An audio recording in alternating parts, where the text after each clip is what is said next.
Le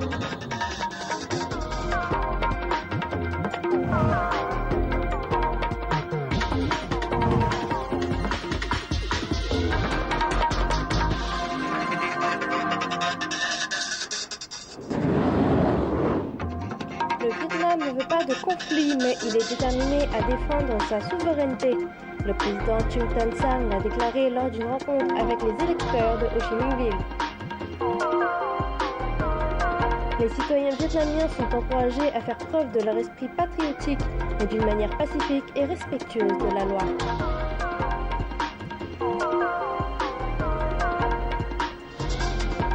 Les libellules en bambou sont un des articles souvenirs les plus prisés des touristes étrangers. Ils font découvrir aux visiteurs étrangers la beauté de l'artisanat vietnamien. Mesdames et messieurs, bonjour et bienvenue à notre édition du journal en français. Le président du Vietnam, M. Trung Tan Sang, en tête d'une délégation des députés de Ho Chi Minh Ville, a rencontré hier des électeurs des 1er et 3e arrondissements de cette ville. M. Trung Tan Sang a consacré la majeure partie de son temps à répondre aux questions des électeurs. Celles-ci ont porté particulièrement sur les tensions en mer orientale, ainsi que les solutions de l'État et du gouvernement vietnamien, ainsi que la Chine retire sa plateforme des eaux vietnamiennes. Le chef de l'État a indiqué que depuis le début de cette affaire, le Vietnam et la Chine ont eu une dizaine d'échanges. Le Vietnam a réaffirmé sa souveraineté et informé les pays dans le reste du monde de l'actuelle situation. Jusqu'ici, parmi les pays ayant élevé leur voix, aucun ne soutient la Chine. Le Vietnam ne veut pas de conflit, mais il est déterminé à défendre sa souveraineté, a déclaré le président Trung Tan Sang. L'opinion internationale continue de dénoncer le déploiement par la Chine de sa plateforme de forage pétrolier Hayang Shiyu 981 dans la zone exclusive économique du Vietnam. Tout de suite, Thu Hien résume les réactions des États-Unis et de l'Indonésie. Continuant d'exprimer son point de vue sur les tensions en mer orientale, l'administration du président américain Barack Obama a demandé à la Chine de ne pas aggraver la situation. Hier, lors de sa conférence de presse périodique, le porte-parole de la Maison-Blanche, Jay Carney, a encore une fois qualifié l'acte chinois de provocateur. Il a appelé toutes les parties concernées à ne pas recourir à la violence et à régler les différends par voie pacifique.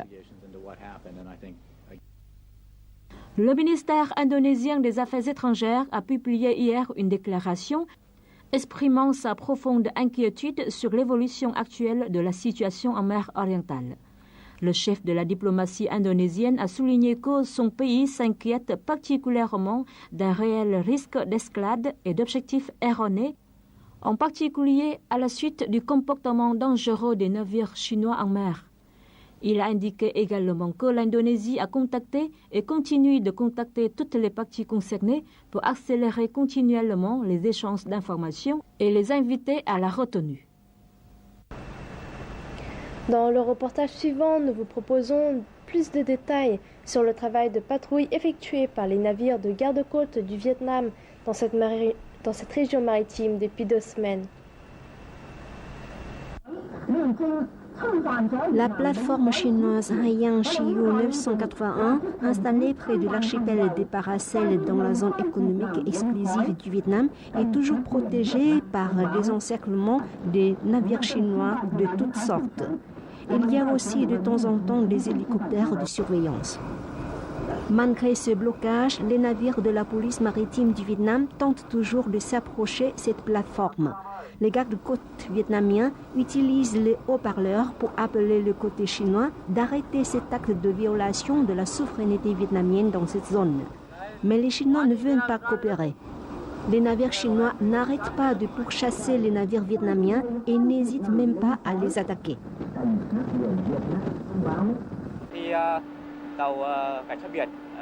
Depuis une dizaine de jours, lorsque nous effectuons les patrouilles dans cette zone de la mer, nous sommes toujours empêchés par les navires chinois, mais nous restons toujours sur notre position pour appeler ces navires à quitter la zone. Nous tâchons de garder la paix dans la zone en cherchant à éviter les accrochages pour protéger nos navires et notre personnel. En réalité, les commandants des navires vietnamiens essaient de donner des ordres raisonnables, même dans les situations dangereuses, pour assurer la sécurité aux navires et éviter les collisions avec les Chinois. C'est la politique que la police maritime poursuit depuis le début de cet incident. Bien que les navires chinois nous empêchent toujours de poursuivre notre mission, nous faisons tout notre possible pour suivre les directives du parti et de l'État. C'est de patienter et avoir une conduite intelligente et flexible pour repousser les tentatives des étrangers de violer la souveraineté vietnamienne dans cette zone maritime. Déjà plus d'une douzaine de jours se sont passés depuis l'installation de la plateforme chinoise dans la zone économique exclusive du Vietnam. Les gardes-côtes vietnamiens ont dû faire face à plusieurs reprises aux dangers, mais ils arrivent toujours à se tenir debout et sont déterminés à protéger la souveraineté du pays par la voie pacifique. L'installation illégale de la plateforme pétrolière chinoise dans les eaux du Vietnam a été fortement contestée par les Vietnamiens au Vietnam et dans le reste du monde. Cette détermination à défendre la souveraineté nationale relève de la tradition de lutte contre les envahisseurs du peuple vietnamien. Les citoyens vietnamiens sont encouragés à faire preuve de leur esprit patriotique, mais d'une manière pacifique et respectueuse de la loi.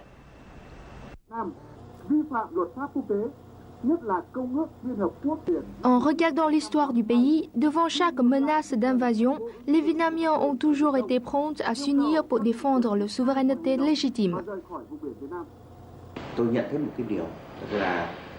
Le patriotisme des Vietnamiens est étroitement lié à leur conscience de la souveraineté nationale et de la liberté. Chaque fois que nous sommes confrontés à cette menace de violation étrangère à notre souveraineté, ce sentiment remonte à la surface. Mais il faut noter que nous l'exprimons d'une manière saine et paisible. Exprimer le patriotisme d'une manière pacifique signifie que nous restons calmes et rationnels, de sorte que nous ne sommes pas provoqués par les réactionnaires. Au cours des 2 dernières semaines, les communautés vietnamiennes dans le pays et à l'étranger ont exprimé leur protestation contre la mise en place par la Chine de sa plateforme pétrolière dans les eaux du Vietnam. Le gouvernement a appelé la population à se donner la main tout en maintenant la tradition de pacifisme du pays. Nous respectons la souveraineté des autres nations et leurs peuples. Quand il s'agit des litiges, nous voulons avant tout toujours recourir à des mesures pacifiques en utilisant les lois internationales. Nous évitons toujours le plus possible l'utilisation de la force pour résoudre les problèmes.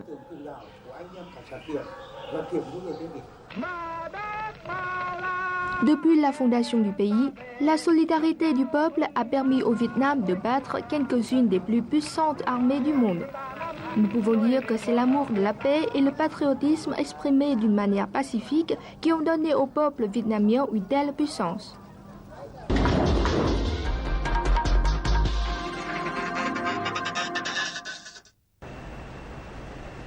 Une conférence intitulée « Solutions pour le développement de la production agricole à grande échelle avec des applications de haute technologie » a eu lieu jeudi à Hanoï. L'événement a été organisé par la Banque d'État du Vietnam et le ministère de l'Agriculture et du Développement rural. Les avis des représentants d'organismes de l'État, des experts, devraient permettre aux décideurs de mettre en place des politiques afin d'encourager des entreprises à appliquer des hautes technologies dans la production agricole. Les délégués ont souligné l'importance de l'application de haute technologie dans la production agricole ainsi que les défis auxquels doivent faire face ce secteur. Actuellement, les entreprises vietnamiennes mènent leur propre recherche de technologie ou importent des équipements de haute technologie, faute du soutien du gouvernement. En plus, nous ne pourrions emprunter de l'argent pour acquérir de nouvelles technologies pour une durée de 6 mois, tandis qu'il faut normalement au moins de 5 ans pour la pleine application de nouvelles technologies. La demande pour l'application de haute technologie dans la production de l'agriculture à une grande échelle est énorme. Mais les entreprises ne disposent pas des ressources ou de politiques de soutien adéquates. Par conséquent, le nombre d'entreprises qui ont appliqué le modèle est limité. Nous n'avons pas assez d'informations ou de définitions claires sur la haute technologie. En ce moment, nous devons redéfinir les normes d'application de la haute technologie en fonction des conditions actuelles. La chose la plus importante est de changer nos mentalités.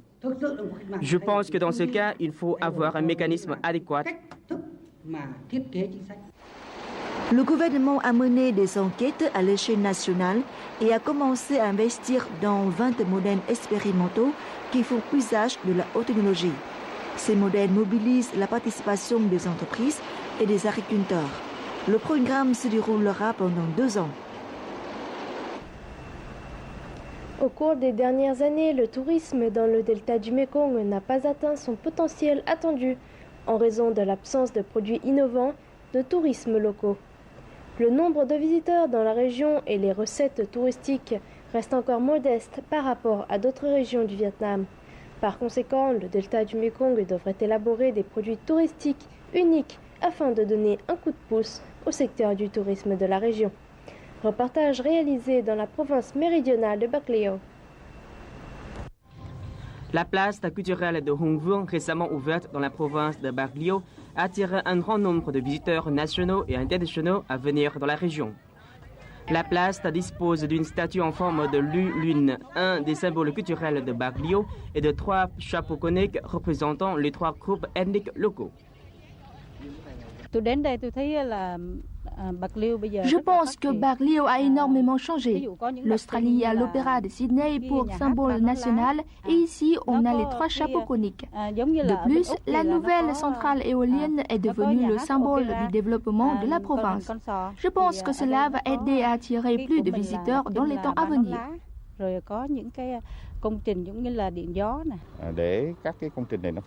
Afin d'attirer davantage de touristes à Bac Lieu, toutes les destinations touristiques de la ville ont été conçues pour se compléter.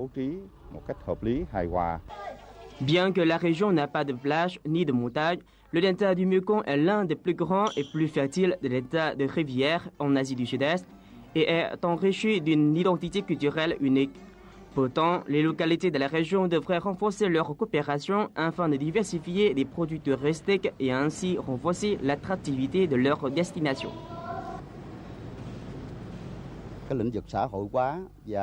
La province a décidé de ne plus compter uniquement sur le budget de l'État, mais également de faire appel aux investisseurs privés. Nous avons donc créé des conditions favorables pour attirer plus d'investisseurs. La région est à la recherche des moyens pour développer des projets et des politiques spécifiques afin de préserver l'identité culturelle de la région, tout en devenant une attraction touristique importante du pays. Voici à présent pour continuer les taux de change et les indices de la bourse au Vietnam.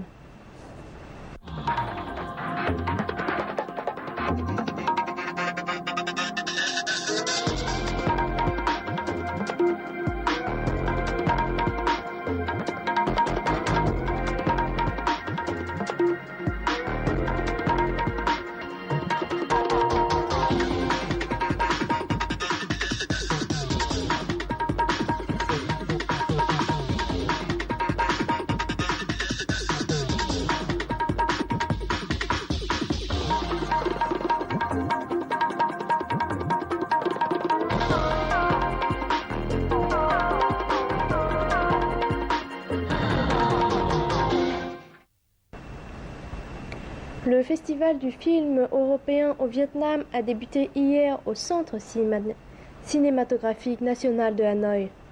Les cinéphiles vietnamiens ont encore une fois l'occasion de voyager dans toute l'Europe via 14 films de 14 pays de l'Union européenne. Ces œuvres cinématographiques reflètent l'abondance, la richesse et l'attrait du cinéma européen. Le public aura un large choix du film animé au film d'action, de la comédie au documentaire. La plupart de ces films ont reçu de grands prix internationaux. Ce festival du film s'inscrit dans le cadre des journées européennes organisées au Vietnam en l'honneur de la journée de l'Europe le 9 mai. La culture est considérée comme une puissance molle, un élément majeur dans le renforcement du statut d'une nation dans le contexte de la mondialisation. Plusieurs pays du monde ont réussi à bien établir leur marque à partir de produits culturels. Par exemple, le champagne français, les films coréens, le yoga indien ou l'esprit de samouraï japonais.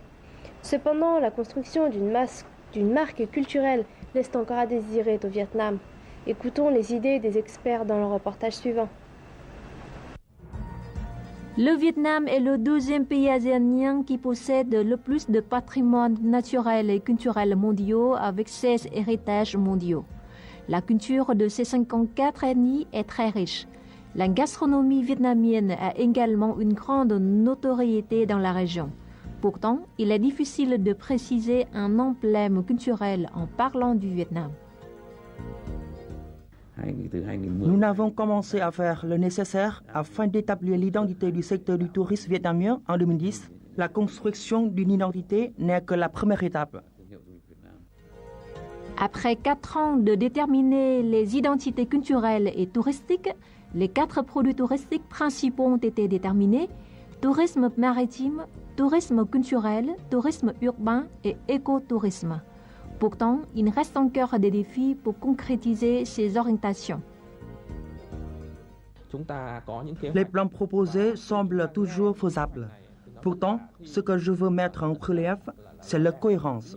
Les activités isolées n'aboutiront à aucun effet concret. En fait, au niveau provincial, quelques localités ont bien réussi à créer leur marque culturelle, à savoir le Festival de Huế ou le Festival floral de Dalat. Pourtant, une stratégie au niveau national en la matière est encore à déplorer. Outre les établissements étatiques qui gèrent le secteur du tourisme, il faudra d'autres organismes qui puissent donner des conseils judicieux et des objectifs dans ce domaine.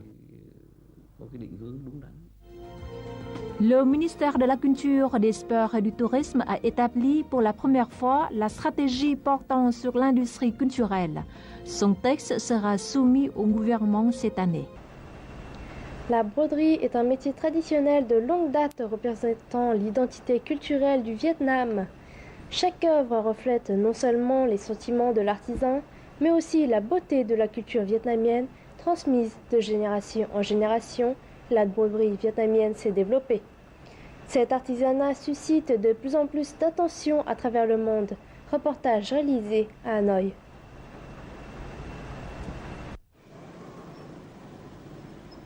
Un espace tranquille au milieu du centre-ville animé de Hanoï. Ici, les artisans réalisent minutieusement des broderies. Les couleurs et les formes constituent des images expressives. Dalat Sư Quán à Hanoï est un endroit où on peut en apprendre davantage sur la broderie, l'un des traits culturels du Vietnam.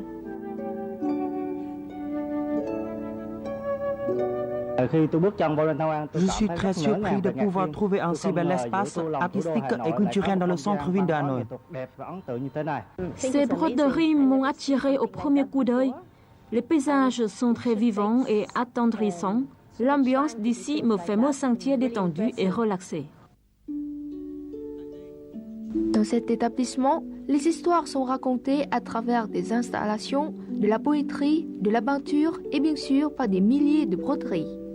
Ces dernières sont divisées en 3 types: portraits, paysages et broderies à 2 faces. Chacun de ces types exige différentes techniques.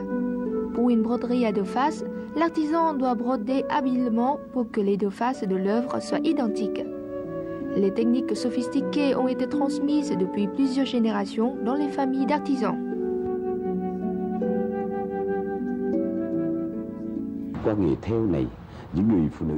À travers leurs œuvres, les artisans de notre compagnie voudraient faire revivre le caractère élégant et romantique du Hanoï d'antan. Je pense que la broderie peut être trouvée dans plusieurs pays du monde et elle est partout en art précieux. La broderie vietnamienne cherche aujourd'hui à se généraliser pour pouvoir atteindre davantage de public.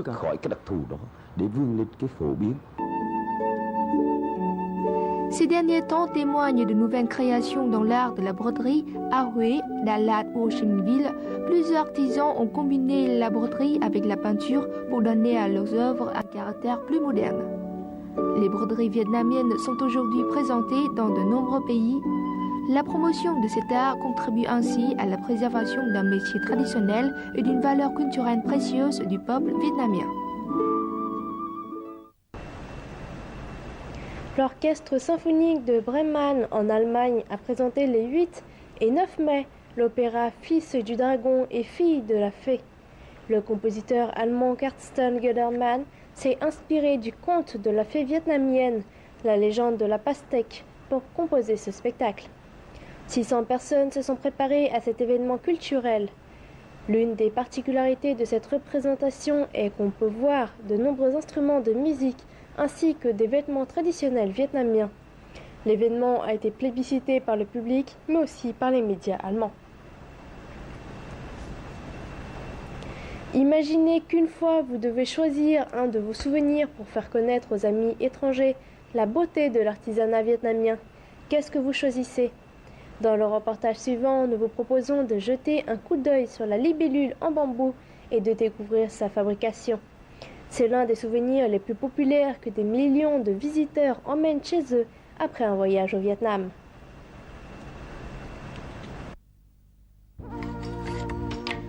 Ce bruit est très familier pour les habitants de Tec Sa, un petit village situé en banlieue à 15 km du centre-ville de Hanoï. Dao Van Linh et sa famille font partie de la douzaine de ménages de cette localité qui gagnent leur vie grâce à la fabrication de l'un des souvenirs les plus populaires du Vietnam d'aujourd'hui, la libellule en bambou coloré, faite entièrement à la main. Pour transformer le bambou en libellule, il faut du savoir-faire, de l'habileté et beaucoup de travail. Le bambou nécessaire à ce produit est amené des provinces montagneuses du nord, telles que Hoa Binh ou Ha Giang. Ce bambou est plus élastique et plus résistant par rapport au bambou qui pousse dans d'autres localités. Il faut choisir le bambou qui n'est pas trop jeune ou trop vieux. Lors de la première étape, l'artisan doit enlever l'écorce verte du bambou, le faire sécher au soleil pendant 4 ou 5 jours, puis le couper en bâtonnets fins et minces. Ces bâtonnets doivent avoir la longueur correspondant à la longueur souhaitée de la libellule, souvent de 12 cm, de 15 cm et de 20 cm. Ces bâtonnets servent à la fabrication de différentes parties de la libellule, dont le corps, les ailes et la bouche. Pour que la libellule puisse se tenir debout sur sa bouche, l'artisan doit bien calculer la proportion entre les parties de son corps, ce qui dépend beaucoup de la subtilité de ses mains.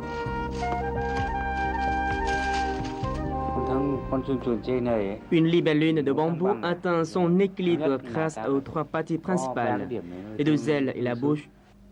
Si une de ces parties est trop courte ou trop longue, trop lourde ou trop légère, la libellule ne pourra plus s'équilibrer. Le fabricant doit s'assurer que chaque partie de la libellule atteint la longueur et le poids fixés. Cela exige de compétences spéciales et de la précision, sinon la libellule ne peut pas tenir. Pour y arriver, il faut tout d'abord faire attention à l'épaisseur des ailes de la libellule. Cela dépend de la façon avec laquelle l'artisan taille les bâtonnets de bambou. La largeur des ailes doit correspondre à celle des moules prédéfinis pour chaque type de libellule. L'artisan doit également surveiller le poids de chaque partie de ses ailes. Vous pouvez voir que cette partie de laine est plus lourde pour que la libellule s'incline de ce côté. Je vais enlever un peu de poids sur cette partie afin que les 2 ailes aient le même poids et que la libellule puisse s'équilibrer. Une fois que les ailes sont faites, l'artisan entame la fabrication de son corps, puis teste si ce corps peut s'équilibrer lui-même. Les différentes parties de la libellule sont ensuite collées et cet ensemble doit être coloré. Une couche de peinture est d'abord appliquée sur la libellule et l'artisan la laisse sécher pendant 24 heures avant d'y ajouter des décorations. L'artisan peint souvent des détails sur les ailes et le corps de la libellule pour la rendre plus vivante. Après cette étape de peinture, les libellules obtiennent un aspect brillant. Les couleurs lumineuses et vives leur donnent un look gai, alors que les détails décoratifs et les étincelles y ajoutent un effet supplémentaire. Lors de cette étape de peinture, les fabricants doivent maîtriser les pinceaux avec précision tout en étant créatifs pour réussir à mettre en place des libellules attrayantes.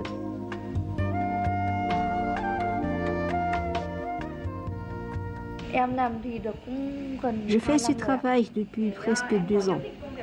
J'aime ce travail parce que je sais que les libellules que je fais seront utilisées pour faire des souvenirs, des cadeaux pour la décoration. J'aime bien ce travail. Il me génère des revenus stables et je sais que les libellules sont les souvenirs favoris des touristes étrangers. En effet, les familles des artisans du Texas, comme celle de Darwalien, reçoivent des commandes de partout dans le monde. Ils se sentent fiers de leur travail, car aujourd'hui, les libellules en bambou de leur village volent vers plusieurs pays lointains. La libellule en bambou est un cadeau adapté à tout le monde. Les enfants peuvent s'en servir comme jouet, les adultes l'utilisent pour décorer la maison en la laissant sur les étagères de livres ou sur les arbres d'agrément. Apparu à Texas il y a environ 10 ans, le métier de fabrication des libellules en bambou apporte aujourd'hui non seulement de la prospérité, mais aussi de la popularité à ce village, spécialisé auparavant seulement dans l'agriculture. Voici à présent, pour terminer notre journal, les prévisions météorologiques dans les principales villes du Vietnam pour demain.